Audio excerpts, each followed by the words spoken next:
Hello everyone, my name is Engineer Arjun Singh. Today I am going to tell you about trusses, what are the different types of trusses and what are its uses, and what is the main purpose of truss and why do we install trusses in longer spans. So let's begin. Trusses or a truss system is basically made up of straight members connected to form a triangular type of a shape. These members basically are they carry axial, tensile as well as compressive stresses.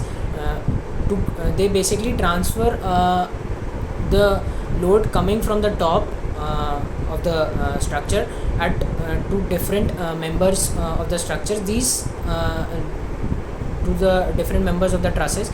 These straight members of a truss are connected to each others at a place called node. In this kind of a structure, basically we can go for a longer span because the load is distributed between the members, and this kind of basically this kind of truss system can also be installed at houses and at various factories. So what are the different kinds of trusses that are basically there? So starting with we have a simple truss, which is basically a three member truss system to form a triangular shape.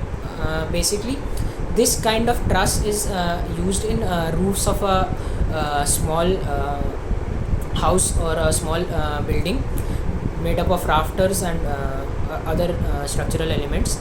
Basically this can be of wood also, and it can be of tubular steel structure also.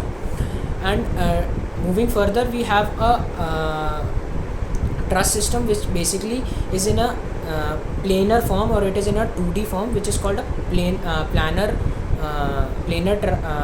truss system. Basically all the members of the trusses, including all the tensile as well as the compressive members, are in a single 2D plane, considering the fact that these type of planar truss systems are used in various kinds of roofs that are being installed in factories. You must have seen that in huge factories with a very good amount of span, we install these types of planar truss systems to cater and to distribute the load. And you must have seen, when we have a huge or very much higher span, we go for 3D or we go for spatial truss system, which is basically when all the members of the all the members in a truss are in a three-dimensional plane, that we have all the members in the x, y and the z axis. These different types of trusses are used depending upon the loading and depending upon the span of the structure. So this is all for today. Thank you everyone for watching.